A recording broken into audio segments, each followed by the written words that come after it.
Mafia hukum saja, karena hukum tak mengenal siapa. Mafia hukum saja, karena hukum tak mengenal siapa.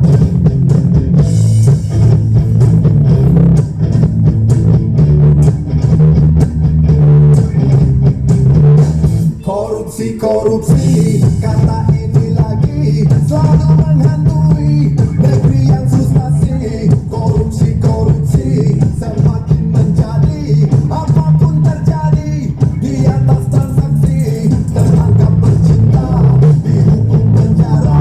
Korupsi berjuta, masih berkuasa. Prinsip imparsial tak berlaku lagi. Siapa punya modal takkan masuk bumi. Mafia hukum saja, karena hukum tak mengenal siapa. Mafia hukum saja, karena hukum tak mengenal siapa. Mafia hukum saja, karena hukum tak mengenal siapa. Mafia hukum saja, karena hukum tak mengenal siapa.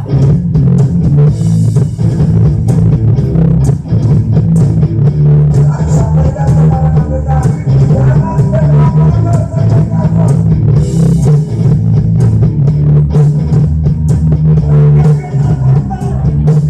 mau lawan mereka. Assalamualaikum warahmatullahi wabarakatuh. Selamat malam teman-teman semuanya. Dijaga Malam ini buaya, Rabu 15 Juli 2020. Kembali lagi bersama live Instagram Sudut Kalisat. Nah, kali ini kita akan live bersama dengan Bli Robina Fikula dari Bali. Jadi kita sambil tunggu Bli Robina Fikula bergabung. Mungkin nanti teman-teman bisa ini ya, ada kalau misalnya ada pertanyaan bisa langsung disambung dituliskan di kolom komentar. Jadi malam ini kita akan membahas tentang musik untuk perlawanan.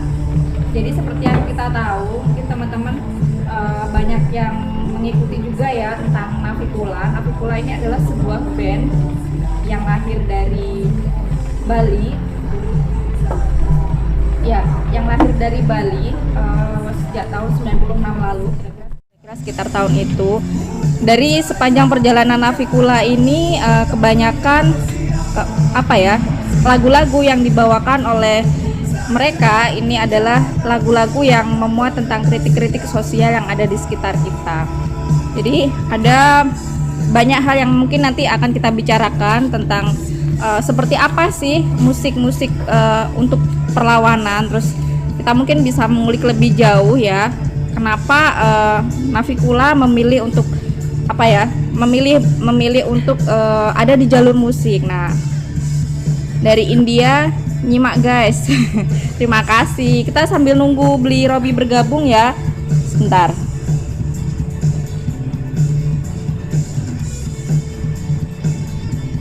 Oke, kita tunggu dulu. Iya, mungkin sebenarnya kita udah banyak yang mengikuti lagu-lagunya. Sering kali ada di banyak kesempatan, entah di Bali atau di mana. Kita tahu lagu-lagu Navikula biasanya dipakai untuk kita melakukan perjuangan. Selain itu juga Navikula sering banget support produk-produk lokal, kemudian dengan support musisi-musisi di Bali. Nah, ini Bli Robi sudah bergabung. Halo Bli, selamat malam. Halo, apa kabar? Alhamdulillah baik. Gimana, jelas ya Bli ya suaranya dari sana? Jelas, aman. Oke. Iya. Gimana nih Bli kabarnya sekeluarga nih di sana? Halo? Iya, halo. Sorry, putus. Oh iya. Halo? Iya, halo. Gimana Bli kabarnya di sana sekeluarga? Ya, alhamdulillah baik ya semua. Aku ngikutin tuh mulai dari Sambiloto ini challenge, kemudian kegiatan-kegiatan Bli berkebun. bersama keluarga, kemudian galang donasi dan sebagainya. Ini sangat Thank you. menginspirasi. Tuan, apa kabar? Alhamdulillah baik, tapi belum bisa liputan ya. Jadi masih selama ini masih di rumah aja ya. Ya berkebun, ya nulis-nulis seperti biasa aja, cuman masih membatasi untuk keluar rumah sebenarnya. Ya, beli malam ini Sehat. malam ini kita akan bicara ngobrol santai tentu saja tentang musik untuk perlawanan. Nah, ini kan selama ini kita tahu nih sepak terjang Navicula udah dari tahun 96 berkiprah di dunia musik. Nih sebelum kita masuk ke musik untuk perlawanan, mungkin teman-teman juga pengen tahu juga nih sebenarnya awal mula dulu waktu memutuskan untuk kita bermusik itu gimana dari perjalanan Bli Robi bersama Navicula?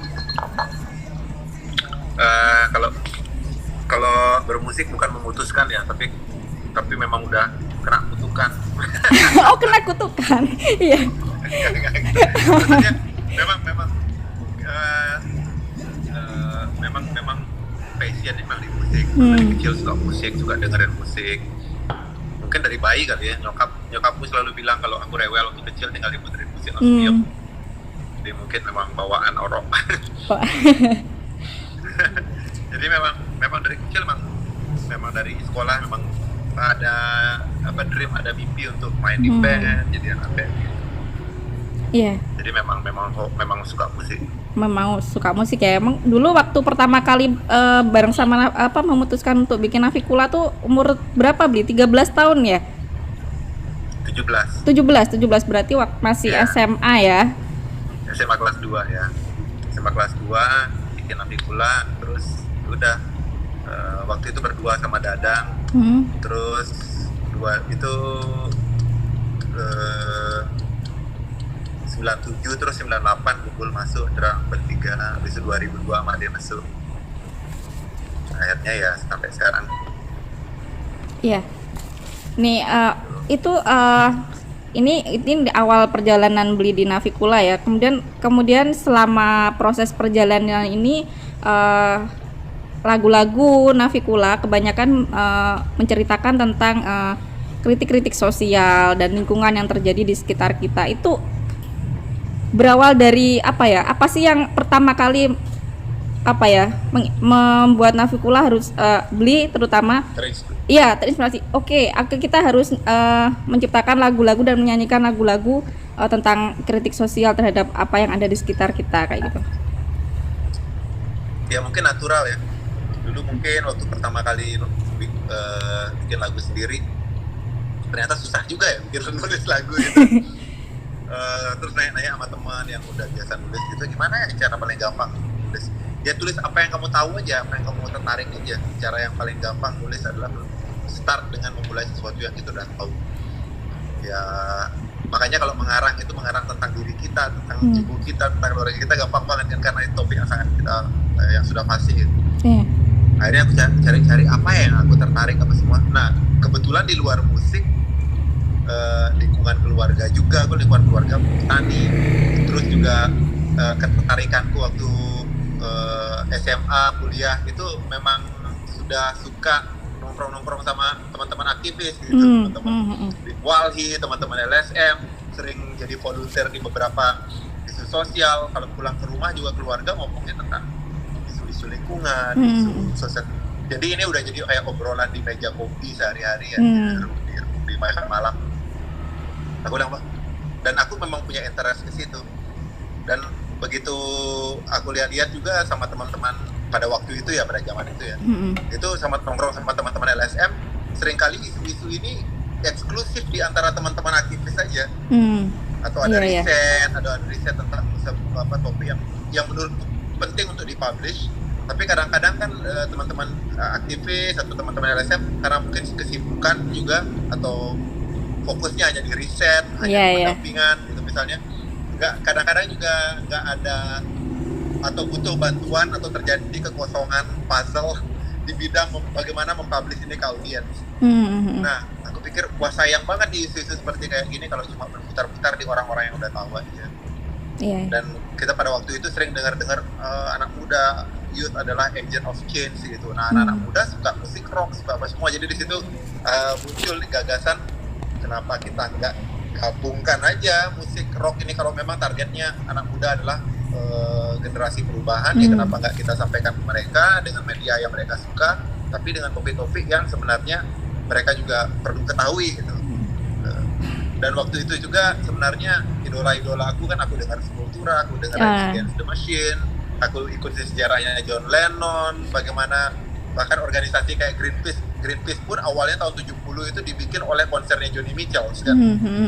Jadi waktu 6 orang volunteer mau mendemonstrasi uji coba nuklir di Arktik, mereka namanya aktivis selalu kere ya. Iya. Gak punya duit untuk ke situ. Kebetulan ada yang kenal sama Joni Mitchell. Joni Mitchell waktu itu sudah ya cukup terkenal lah. Oke, aku buatin konser, dan hasil konsernya itu dipakai untuk mendanai 6 orang aktivis ini pergi ke Arktik untuk mendemo uji coba nuklir. Dan akhirnya begitu mereka balik, gerakan ini sukses karena ada media populer terlibat. Akhirnya jalan terus jadi salah satu organisasi lingkungan terbesar. Itu aku pikir baru satu contoh. Ada banyak sekali contoh-contoh lain kayak dulu. Aku waktu dengerin Sepultura waktu SMA, aku dengar mereka juga punya program care pada hutan Amazon karena mereka ada berhasil. Ya, dengar cerita bagaimana John Lennon menurunkan ratusan ribu orang turun ke jalan untuk menentang perang Vietnam. Nah, cerita-cerita kayak gitu kan bagiku, wah itu perjuangan di generasi mereka. Aku percaya kalau setiap generasi punya perjuangannya sendiri-sendiri. Nah, bagaimana di generasiku gitu. Ya mungkin akhirnya aku tinggal melanjutkan spirit itu aja di generasiku dengan media musik rock yang aku suka, dengan audiens. Waktu itu awalnya hanya sekitar Denpasar atau Bali. Lama-lama keseriusan jadi Indonesia. Jadi sampai tur ke luar negeri juga ya Beli ya? Iya. Awalnya juga tur di luar negeri juga awalnya gara-gara kita mengusung isu-isu sosial sama lingkungan kan. Jadi banyak teman-teman di networking di luar negeri ngajak kita main festival, dan itu menjadi daya tarik tersendiri juga ternyata. Oke. Jadi sebenarnya pengaruh apa yang kita dengar, apa yang kita baca, dan yang ada di pembicaraan yang ada di sekitar kita tuh sangat berpengaruh pada kekaryaan kita ya Beli ya. Ini keluarga juga. Keluarga. Jadi obrolan di meja makan waktu Beli kecil dulu udah sangat membentuk Beli sampai sekarang ini ya. Iya, keluarga sangat berpengaruh ya. Pendidikan yang bagiku paling signifikan sebenarnya keluarga. Iya. Bagaimana akhirnya menemukan teman-teman yang satu visi untuk membentuk Navikula ini? Awalnya teman-teman murni musisi. Oh ya.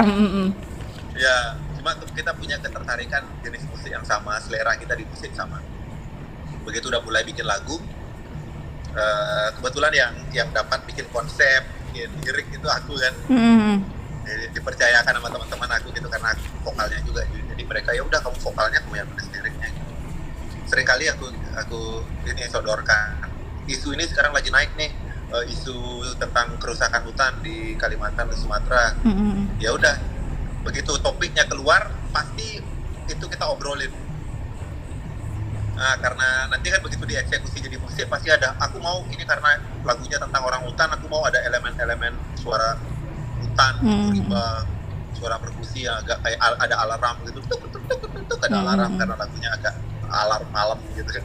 Habis itu ada suara-suara orang hutan. Jadinya topik pun kita diskusikan. Dan juga karena aku nulis liriknya dan aku dapat gosip juga dari teman-teman networking. Aku share ke teman-teman, dan syukurnya teman-teman ya percaya gitu aja. Dan lama-lama karena networking terbangun, kita kerja dengan berbagai macam organisasi, mau nggak mau band juga akhirnya belajar dan menyerap informasi-informasi ini. Dan ya akhirnya itu natural jadi konsep kita menggabungkan musik Navikula dengan lirik-lirik sosial dan lingkungan, dan itu menjadi interest semua orang ini. Tiap orang di band jadinya interest. Oh iya, nah akhirnya peduli kan. dari peduli gitu, abis bikin lagu, terus apa yang bisa kita lakukan dalam aksi gitu, mau bikin ini bikin itu. Dan aku pikir ya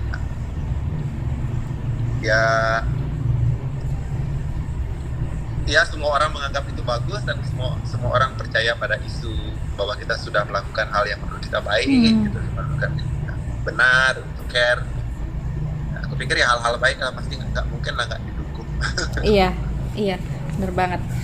Bagaimana sih cara mungkin ada beberapa ini ya kemampuan sendiri-sendiri, ada yang di bidang riset, ada mungkin di parlemen atau dan sebagainya. Mungkin kita bisa memposisikan diri kita untuk berkarya atau mungkin mengkritisi sesuatu sesuai dengan bidang dan apa yang kita bisa.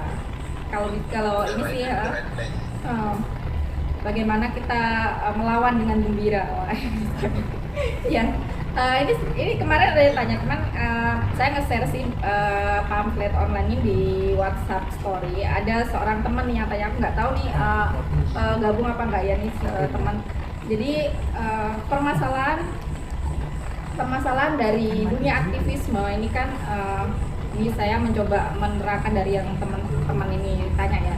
Permasalahan dari dunia aktivisme itu kan masalah bagaimana idealisme dan apa yang kita perjuangkan itu tetap berjalan, tapi kita juga dalam keadaan safe. Maksudnya dengan cara ini dia bilang gimana ya Mbak, kalau misalnya nih kita lapar tapi kita nggak bisa gimana kita bisa berjuang sementara perut kita lapar. Belum saya balas nih beli. Jadi ini mungkin bisa kita obrolin juga nih, gimana sih ini dalam keadaan terbatas, kemampuan kita yang terbatas, apalagi di musim-musim kayak gini ya.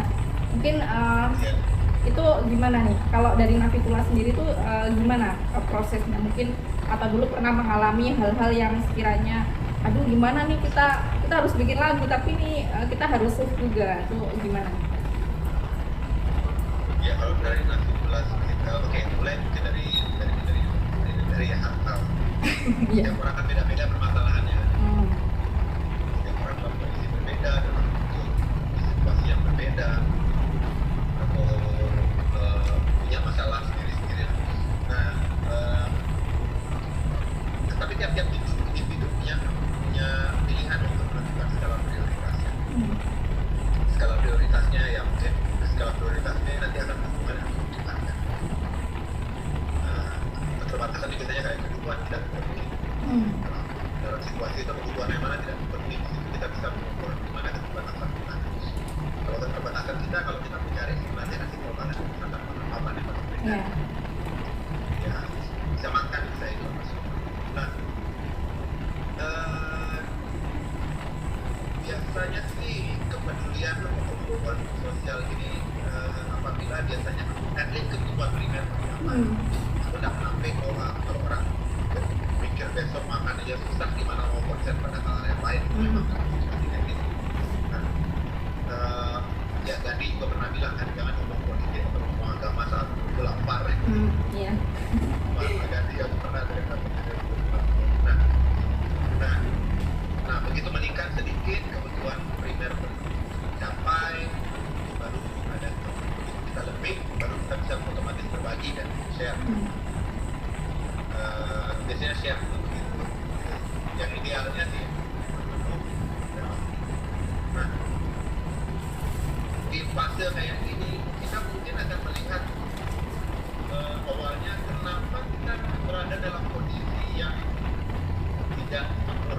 Makmur ini kan adalah sebuah kondisi di mana sebuah tercapai, bukan artinya kaya raya. Nah, di situ kita akan melihat penyebab-penyebab yang sangat fundamental.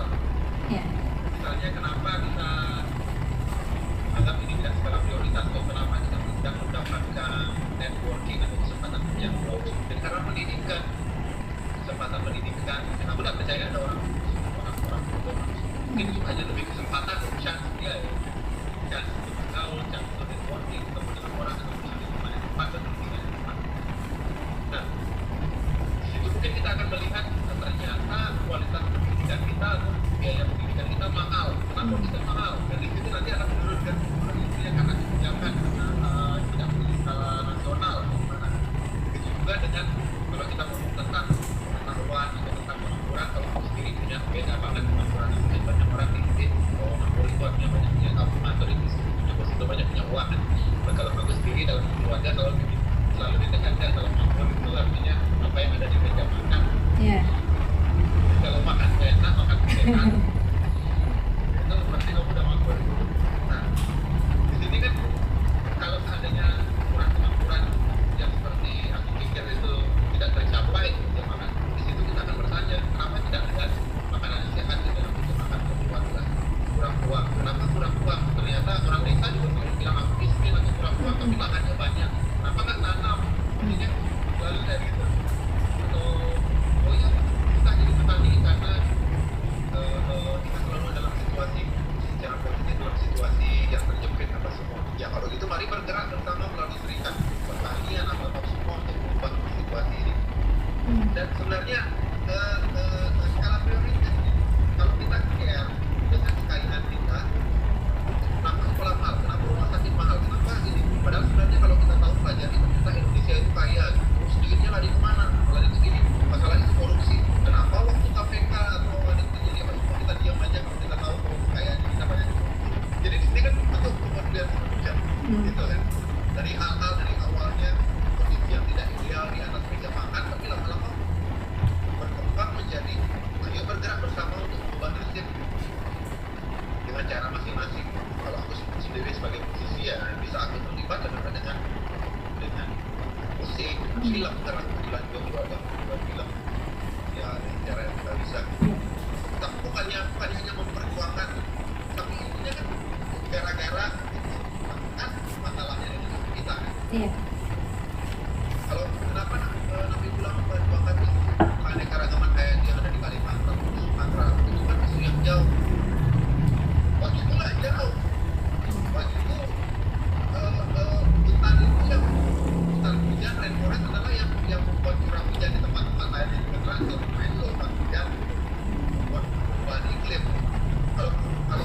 Kalau di Indonesia ini bukan negara industri tapi perubahan banyak menyumbang emisi karbon gara-gara penebangan hutan.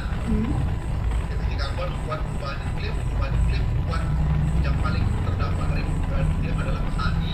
Aku sendiri keluarga petani. Ya wajar dong aku menyuarakan penebangan hutan karena terdampak. Tapi itu kan tim global tapi lokal ya. Iya. Pikir bahwa masalah di Kalimantan, masalah itu bukan masalah jauh, itu Iya. masalah di pendidikan cuma. Kenapa pendidikan? Kenapa aku protes biar ada akses pendidikan yang kurang? Ya karena aku punya anak, aku care pada pendidikannya anakku. Kalau aku orang tua aku sakit, aku nggak mau tabungan deposito aku habis hanya gara-gara orang tua sakit dalam satu kali masuk rumah sakit aku mundur, itu aku nggak mau itu gitu. Makanya akhirnya peduli kan. Jadi aku pikir ya ini hidup dimanapun ini menjadi skala prioritas. Orang kadang-kadang seringkali protes, tapi begitu diajak berjuang perbaiki nasib nggak mau. Komplain, iya. tapi komplain di belakang. Iya. Tomat gitu, maksudnya ya itu aku pikir jadi egois. Jadi egois mengeluh itu, tapi waktu diajak sama-sama bekerja untuk perubahan nasib nggak mau. Atau nggak peduli, atau nggak tahu bahwa ini yang lain. Iya. Sebenarnya banyak orang merasa resah, hanya saja mungkin ini ya masih belum menemukan sih gimana ya resah. Kita resah tapi kita harus ngelakuin apa? Mungkin banyak yang seperti itu. Jadi masih apalagi dengan banyak permasalahan yang sangat menghimpit ya di Indonesia ini, kita tahu sendiri. Jadi sudah dengan himpitan kebutuhan hidup yang sangat mendesak, kemudian dengan pemerintahan yang juga ya kita nggak bisa kita juga semua tahu ya masalah yang seperti itu. Teman-teman untuk yang mau tanya bisa langsung di kolom komentar ya. Oh ya tadi nih beli ada salam dari Banyuwangi dari Mas Rosdi Bahtiar, lagi nyimak beliau. Dari Kembang Pitu ya, ini lagi di Banyuwangi masih soal pertambangan emas Kembang Pitu, terus geotermal di Ijen ya, sama ini kriminalisasi para warga itu masih terjadi sampai saat ini. Iya.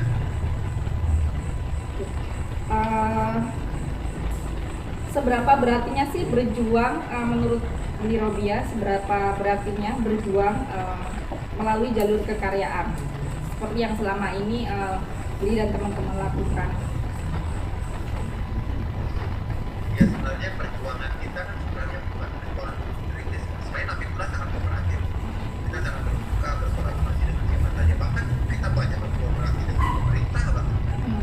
Aku sendiri mungkin dari CV-nya gubernur, CV-nya apa, kerja dengan siapa saja termasuk lembaga dari TV kita pernah bekerja. Dan saat ini juga hubungan dengan pemerintah ada sangat bagus. Maksudnya sebenarnya kan kalau kita lihat undang-undang dasar atau hukum negara Indonesia sebenarnya sudah sangat ideal. Tujuannya kan untuk kepentingan akan hidup orang dunia. Jadi apa namanya segala sesuatu yang berhubungan dengan orang banyak dikuasai oleh negara dan akan sebesar-besarnya untuk kepentingan rakyat bukan individu golongan. Iya. Terus untuk Indonesia juga dari zamannya Emil Salim itu kita sangat memperhatikan ya sudah sangat memperhatikan keanekaragaman hayati ya.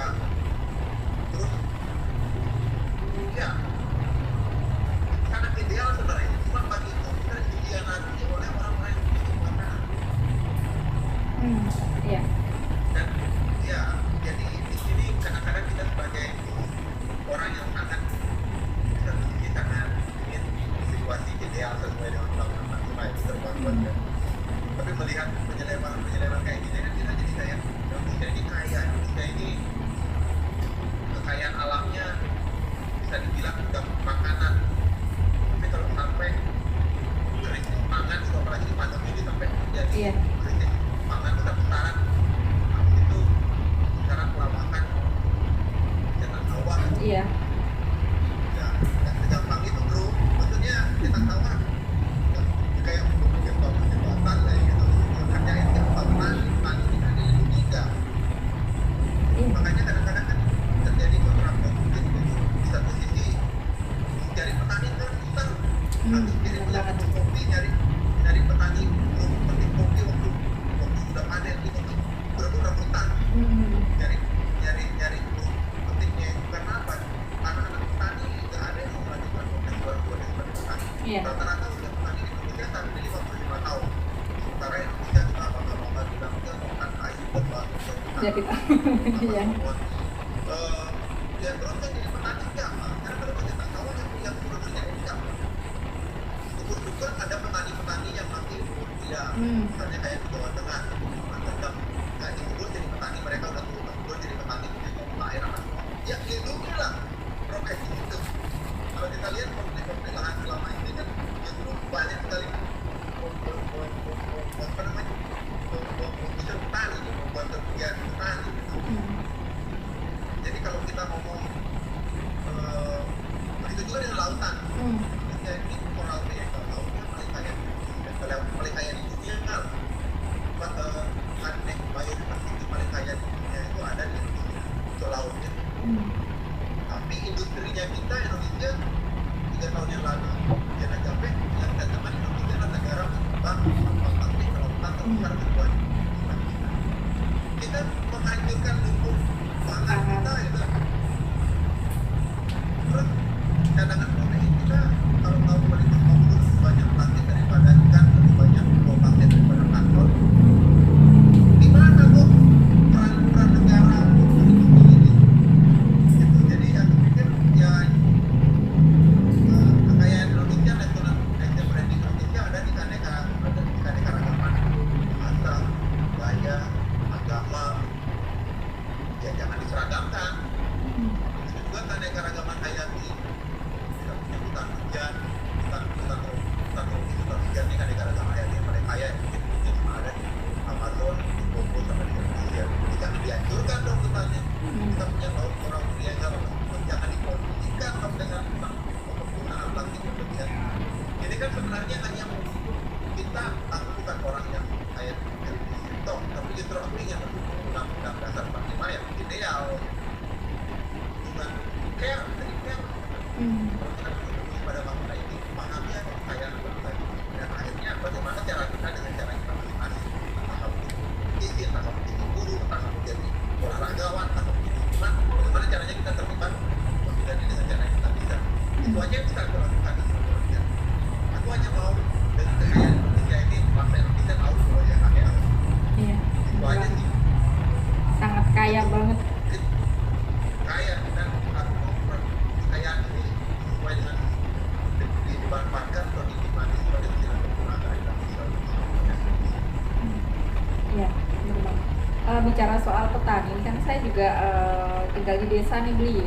Jadi Kalisat ini adalah sebuah desa pinggiran Kabupaten Jember. Ini juga kita di sini punya komoditas tembakau, terus padi juga banyak. Tapi permasalahannya ya masih di situ. Jadi generasi muda, teman-teman muda yang memilih untuk menjadi petani masih sedikit. Jadi rata-rata mereka kebanyakan memilih untuk pergi ke luar kota misalnya, dan kebanyakan di sini rata-rata kebanyakan Bali ya untuk jadi buruh pabrik atau apa ya, jaga toko, kebanyakan seperti itu. Padahal di sekitar sini sendiri juga masih, bahkan yang bertani pun sudah ini ya, generasi-generasi yang sudah tua. Hanya ada sedikit yang apa ya, memutuskan untuk pulang dan oke lah aku jadi petani, masih sedikit di sini. Maksa jadi dari pandemi ya, pandemi. Iya, ini akhirnya kan nggak bisa balik ke sana. Akhirnya ya mau nggak mau membantu orang tuanya di sawah dan berkebun, ternak apa? Situasi kita bukan cuma di kampung, mana-mana termasuk di Bali. Nah, di Indonesia pada umumnya itu aku dapat statistik dari Bapak Satu dari petani. Rata-rata usia petani Indonesia 55%, jadi 55 tahun umurnya sekarang. Dan anak petani yang melanjutkan profesi orang tuanya sebagai petani cuma 3%. Iya. 3%. Iya. Kalau jadi petani-petani generasi yang 55 tahun ini hanya sudah 30 tahun. Dan dari mana kurang mengamen apa mau impor? Iya. Karena kita impor beras Vietnam sama kopi dan itu bukan beras dari mana. Dan juga jangan berpikir beras saja. Beras itu ada di Jawa, Sumatera, Bali. Ada banyak Ada jagung, ada singkong, sagu. di Indonesia Timur ada kolbu. Ya itu kita galakkan. Jangan semuanya apa. Karena kadang-kadang ragam Indonesia kita yang karena beragam. Jadi tidak usah meragamkan kok tidak Indonesia. Iya, benar banget. Karena nggak semua wilayah cocok dengan ini ya, apa yang punya karakteristik masing-masing untuk ditanami kebutuhan apa. Ini tadi ada dari Mas. Dan pemerintah itu tugasnya adalah memetakan kekayaan dan lainnya sudah dipetakan, memanfaatkan dan membantu rakyat. Kalau Indonesia ini dengan luasan laut terluas, masih mengimpor garam, itu artinya ada kemampuan untuk memetakan kekayaan. Iya, benar banget. Ini kan kuat garam aja impor, seperti ada sampai impor. Iya. Iya, belum lagi sawit ya Beli. Kita padahal dulu punya minyak kelapa.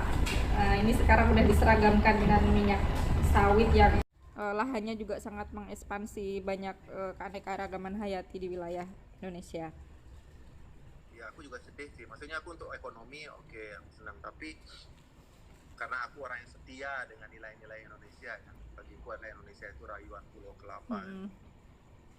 Bukan rayuan pulau kelapa sawit. Nggak ada sekarang, nggak relevan ya lagunya kayaknya. Sayang Iya, banget. buat apa lagu-lagu wajib itu kita nyanyikan terus setiap hari cuma dihafalin liriknya tapi nggak paham maksudnya. Iya, Atas ini nama pertumbuhan ekonomi, oke, aku setuju, aku sangat setuju ada keseimbangan antara kesejahteraan pertumbuhan ekonomi, kesejahteraan manusia, tapi harus ada pelestarian lingkungan dan harus ada pertanggungjawaban untuk masa depan. Ya, jadi oke, kalau ngomong pertumbuhan ekonomi, tiap aku sendiri sebagai orang awam punya perspektif juga tentang ekonomi. Pertumbuhan ekonomi bagiku adalah kegiatan ekonomi. adalah kegiatan kita untuk mencapai kemakmuran. Kemakmuran adalah sebuah kondisi di mana kebutuhan tercapai.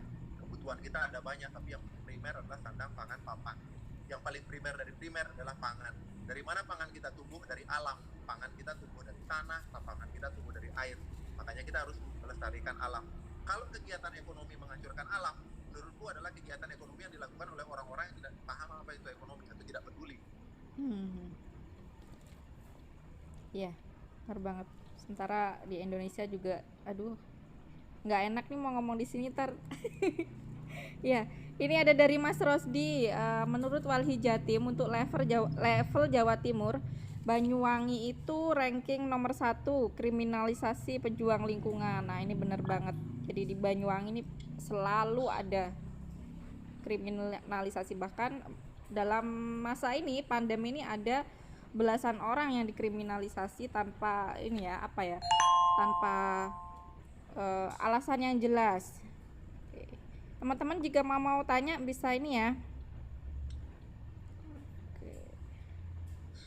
Apakah Beli Robi percaya bahwa musik dapat mengubah dunia? Ini pertanyaan dari Ahmad Najihal.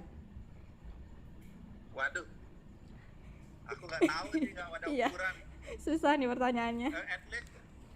At least musik merubah diriku sendiri dulu. Aku sangat terpengaruh dari musik, sangat berbuat semua, sehingga begitu terpengaruh pada diriku sendiri, aku tinggal melanjutkan spirit itu untuk membuat musik untuk merubah orang lain. Itu aja sih yang aku tahu.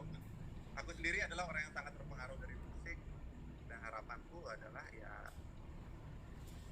ada orang lain juga. Aku percaya ada orang lain yang mempengaruhi. Cuma merubah dunia, wah, I don't know man. Aku tak, terlalu besar mungkin. Mungkin saja, maksudnya kalau kita sekarang musik bisa merubah dunia, ya maksudnya memberi pengaruh yang besar pada dunia. Apakah itu pengaruh yang besar itu dianggap sebagai perubahan? Mungkin juga sih. Kita sekarang punya audio, aku punya headphone, karena kan agak musik. Ya. Musik populer lah mungkin yang dimaksud sama Najihal. Kalau musik kan luas banget kan. Iya. Ini kemarin kan Rafikula habis menyelenggarakan ini ya konser virtual yang mengangkat tentang lokalitas. Ia juga banyak bicara tentang kesehatan, kemudian tentang kepedulian, konsep sehat dan lain-lain yang ada di Bali. Menurut Bli, bagaimana sih sebaiknya pengelolaan kesehatan di negeri ini? Waduh, isunya berat banget nih.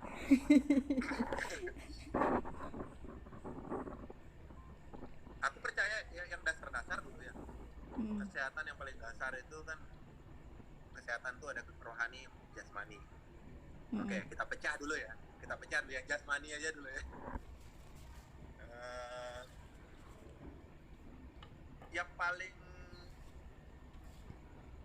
paling menjaga kesehatan kita kan kalau dari rohani kan pikiran dan lain-lain kan, nggak boleh stres dan lain-lain. Nah kalau dari jasmani ini yang paling gampang kita ukur adalah makanan, asupan gizi sehari-hari. Jadi ya makanannya kita ya harus itu tadi itu 4 sehat 5 sempurna, orba banget ya. Ya harus ada karbohidrat, vitamin, mineral, protein. Dan aku pikir Indonesia gampang sekali ini karena negara Indonesia subur ya. Aku pikir kalau nggak bisa beli ya tanam atau pelihara gitu sangat mudah, apalagi tinggal di kampung. Nggak luxury lahan apa semua, matahari cukup, air cukup.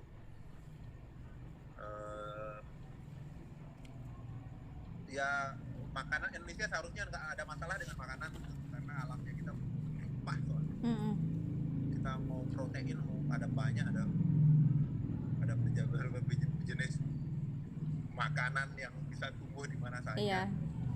Habis itu ya kalau makanan kita udah sehat, aku pikir gampang. Yang beda permasalahan sekarang kan adalah pendidikan tentang keanekaragaman pangan, diet kita tidak diajarin di sekolah. Kurang gitu loh, sehingga akhirnya anak sekolah kebanyakan ya dietnya bukan cuma orang yang tidak mampu, orang yang mampu pun kalau kita lihat anak-anak zaman sekarang itu dietnya cuma karbohidrat sama gula. Iya. Karbohidrat, gula gitu. Padahal sebenarnya bisa lebih daripada itu. Ya ini akan berefek pada lain-lain. Bukan cuma stunting fisik ya, tapi juga stunting berpikir terlalu gimana ya? Kompleks kalau aku pikir. Nah, kalau pendidikannya kita sendiri tidak memprioritas masalah ini, gimana kita mau setelah besar nanti kita menjadikan ini sebagai prioritas? Begitu kita duduk di kursi pemerintahan itu menganggap ini sebagai prioritas, karena di sekolah nggak pernah diajarin. Iya. Kalau kita lihat, aku mau mengajarkan tentang keanekaragaman hayati, tentang bagaimana pentingnya kita bercocok tanam untuk pangan. Itu di sekolah-sekolah impres, coba lihat ekstrakurikulernya ada nggak? Nggak Secara ada. rata gitu. Nggak ada. Ya, coba lihat di sekolah-sekolah elit di Bali, Green School, sekolah international school, ada anak-anaknya diajarin bertanam apa semua, dan orang kaya sekolah di situ. Iya. Orang luar lagi kebanyakan gitu. Ngapain orang luar mengapresiasi itu, sedangkan kita sebagai manusia enggak? Dari pendidikan dasar aja udah tidak menjadi prioritas, gimana anak itu tumbuh kemudian hari? Iya, benar banget. Apapun yang dia kerjakan itu tidak akan jadi prioritas, dan itu akan berpengaruh pada kebijakan-kebijakan tadi. Begitu mengelola sebuah daerah, kelestarian lingkungan, kedaulatan pangan, itu tidak akan jadi prioritas. Nanti ya efeknya kayak itu tadi, ada aktivis-aktivis yang memperjuangkan itu ya dikriminalisasi. Maksudnya karena tidak menjadi prioritas, Iya. karena dianggap ini mengganggu aja nih gitu. Mengganggu Jadi kepentingan ini sebenarnya mereka. kompleks gitu kok. Iya, goal global yang asalnya adalah dari pengetahuan apa yang penting gitu. Iya. Skala prioritas, hidup ini kan tentang skala prioritas. Kalau menurutmu gizi masyarakat itu akan berpengaruh pada kualitas kemampuan dia berpikir, kemampuan dia menganalisa, kemampuan beranalisa masyarakat akan berpengaruh pada kemampuannya dia untuk meningkatkan daya hidup masyarakat, kualitas hidup. Karena kemampuan berpikir bagus, kualitas hidup akan membuat masyarakat makmur bahagia, akan membuat negara kuat. Dan apapun yang begitu sudah masyarakat kuat, masyarakat percaya pada pemerintah, masyarakat nggak stres, itu akan ideologi politik, ekonomi, sosial, budaya, pertahanan, keamanan udah aman gitu. Apabila masyarakat sehat dan percaya pada pemerintah, itu aja sih. Negara-negara maju itu aku pikir ya tujuannya pemerintah, masyarakat apa semua adalah bagaimana caranya biar masyarakat happy. Iya. Tok gitu, happy dan sehat, itu aja. Kalau dia sakit nggak perlu pusing-pusing, stres bayar rumah sakit, pendidikan bagus, makanan bagus, sehat. Kalau dia pensiun dapat tunjangan cuti, dia bekerja dilindungi, dia bernafas mendapat kesempatan untuk memperoleh udara yang bersih, air dikuasai oleh negara dan dipergunakan sebesar-besarnya untuk rakyat, bukan dikuasai oleh korporat, masyarakat disuruh beli, bibit diproduksi oleh petani, bukan dikuasai oleh perusahaan, petani disuruh beli, aneh, petani adalah produsen. Nah, kalau sudah gagasan-gagasan ini sudah dilakukan, masyarakat happy, aku pikir Indonesia adalah negara terkaya di dunia. Iya, benar banget. Bicara soal pendidikan, ini masalah yang ini banget sih. Jadi memang kita tidak sedari dulu, ini aku juga ngalami sendiri ya, maksudnya sistem pendidikan di Indonesia tuh belum mengajari kita untuk berpikir kritis dan menemukan solusi-solusi atas permasalahan apa yang ada di sekitar kita. Jadi kita masih masih seolah-olah gimana ya, masih belum bisa untuk ke arah sana. Jadi dari pendidikannya emang udah kayak gitu. Belum lagi kurikulum yang berganti, kemudian sistem pendidikan yang rumit, itu sangat berpengaruh banget. Ya, karena pendidikan dibisnisin. Iya, bener banget. Dan diizinkan untuk dibisniskan gitu. Makanya kan ya kontrol lah. Ya apa ya di Indonesia yang nggak dibisnisin sekarang ini semuanya. Iya, kontrol lah. Iya, ini ada maka aku disuruh kontrol gitu. semua diserahin ke beli.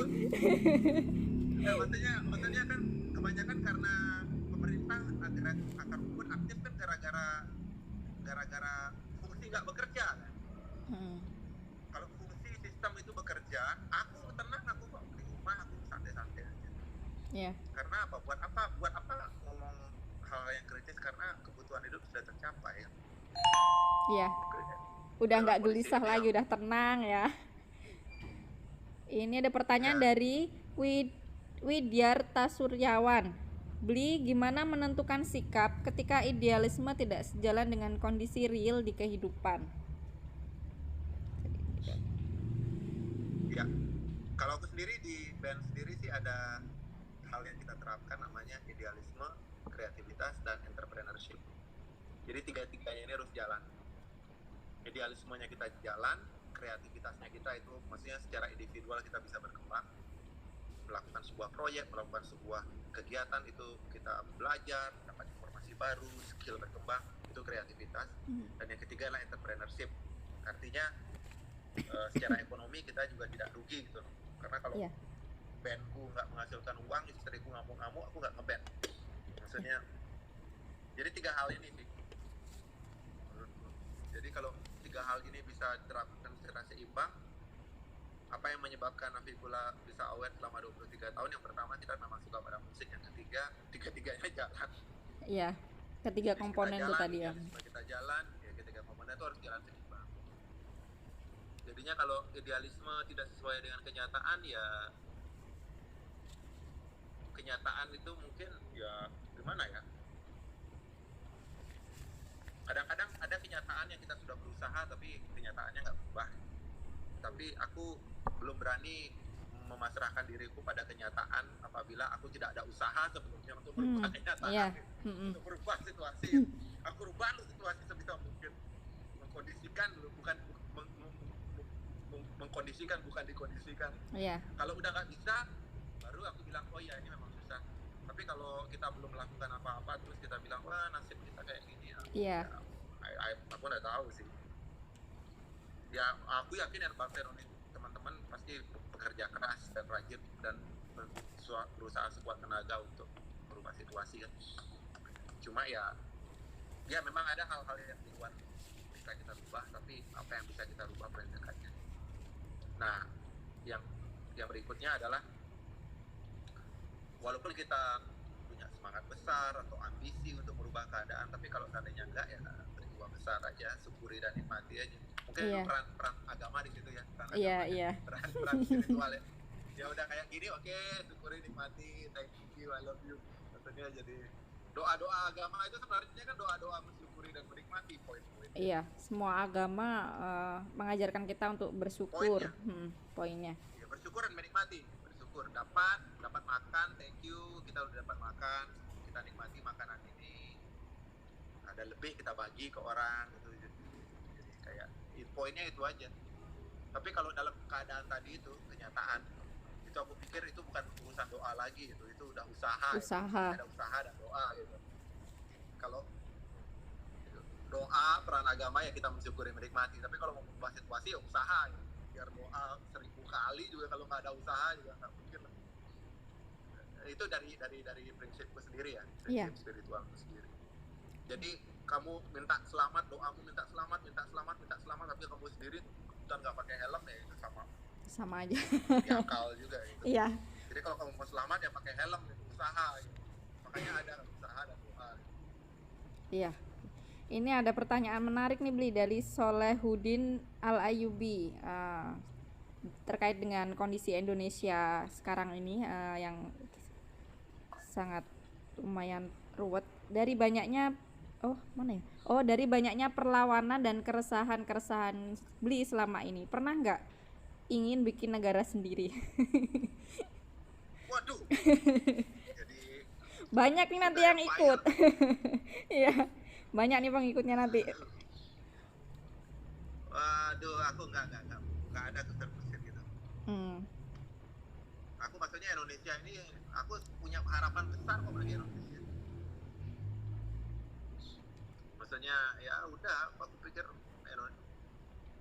Indonesia sebagai konsep bernegara udah bagus kok. Cuma sekarang kan tinggal kita isi aja. Kalau sekarang nggak bisa, generasi berikutnya, maksudnya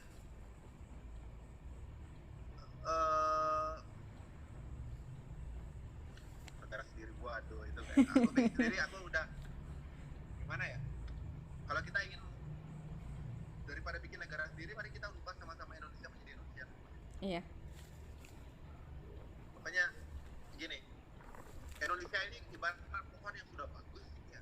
Pohon yang bagus, pohon yang indah, pohon yang subur, letak geografis, geologis, kondisi masyarakat, alam udah bagus banget.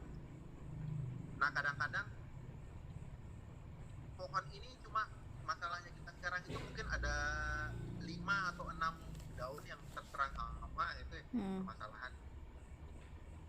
Kalau kita memetakan masalah dan melihat solusi, mungkin sebenarnya daun yang 5 yang kena ulat ini supaya nggak ketularan daun-daun lain, mungkin hanya perlu untuk memetik atau melepaskan daun-daun yang rusak ini aja. Selebihnya pohonnya utuh, aman. Gitu. Jadi kalau aku melihat sih Indonesia ini jangan kita lihat hanya 5 daun terserang ulat, terus satu pohon kita tebang lagi dan Iya. lagi berapa tahun ada pohon baru. Sangat terlalu too much.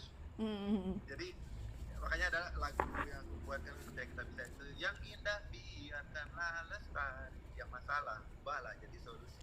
Ya kita lihat masalahnya ya di mana. Kalau masalahnya ini kita apa namanya, masalahnya aja. Tapi Iya. kalau selebihnya Indonesia ini is just pohon yang indah sekali. Iya. Wah, ini Ini ada kayaknya error ya.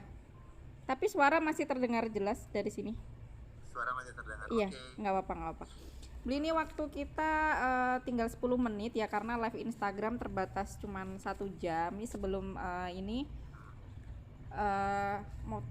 pertanyaan ini ya, bagaimana sih seharusnya seorang musisi, maksudnya gini ya, musisi kan adalah seorang public figure. Bagaimana cara dia bersikap, seharusnya bersikap kepada publik. Kadang kan ada sih beberapa yang memang disabotase ini mah, ya mungkin ya. Ya, gimana harusnya seorang musisi itu bersikap sesuai dengan apa yang diperjuangkan dan lirik-lirik lagu yang dibawakannya. Seperti itu, Bli. Bagaimana seorang musisi seharusnya seorang musisi dan public figure bersikap. Iya, aku sendiri tidak punya, tiap-tiap orang beda ya mungkin ya. Maksudnya tidak ada keharusan bersikap kayak gimana. Intinya adalah kita cinta pada yang kita lakukan. Kan aku cinta musik, ada yang olahragawan cinta dengan pekerjaan yang dia lakukan. Mungkin tambah sedikit kepedulian gitu ya.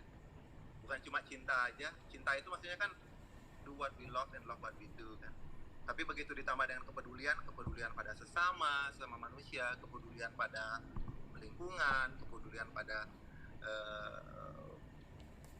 negara di mana dia tinggal, kepedulian pada masa depan. Nah itu kalau kita tambah di hal-hal yang kita cintai, aku pikir karya-karya itu, peran-peran itu jadi lebih punya value, nilai. Kalau kamu sama kayak kalau kamu petani pedulianmu cuma untuk mendapatkan hasil cepat gitu, mungkin jadi kontraproduktif pada lahannya gitu. Misalnya kayak pakai pestisida, bunuh semua serangga. Akhirnya semua serangga itu ada serangga baik dan serangga jahat. Semuanya jadi rusak gitu. Besok pohonnya bagus, begitu pohonnya berbunga, ternyata karena di pestisida lebah ikut mati, lebah jadi polinator, nggak ada yang berubah bunga menjadi buah. Jadi sebenarnya merugikan untuk jangka panjang. Jadi aku pikir ya apapun yang kamu lakukan isi kepedulian. Itu aja sih. Aku nggak ada menjat, silakan, orang punya etikanya sendiri, orang punya penilaian sendiri. Cuma aku pikir ya cintai yang kamu lakukan yang kamu cintai, tapi sisipi dengan kepedulian. Care pada masa depan, care pada tempat mana kamu tinggal, care pada itu sih aku pikir. Iya, Bli. Kurang 6 menit lagi nih, Bli. Mungkin sebagai penutup, untuk menutup perbincangan kita malam ini, apa ya yang ingin disampaikan Bli untuk teman-teman yang ada di sini. Mohon maaf ya teman-teman, nggak apa-apa kita kayak gini mungkin, tapi suaranya tetap oke kok. Suaranya tetap bisa didengar. Ini juga warnanya bagus nih, saya kira. Iya.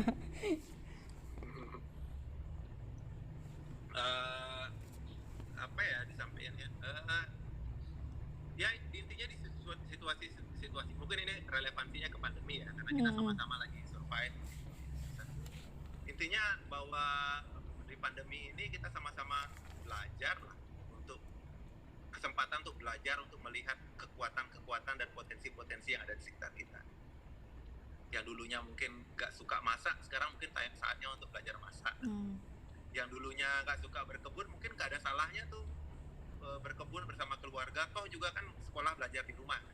Iya. Dan belajar itu kan bukan cuma matematika, IPA, apa semua. Kalau anak dia diajarin life skill untuk berkebun atau menggali kebijakan-kebijakan lama, diajar masak, aku pikir sehat juga untuk pendidikan di rumah.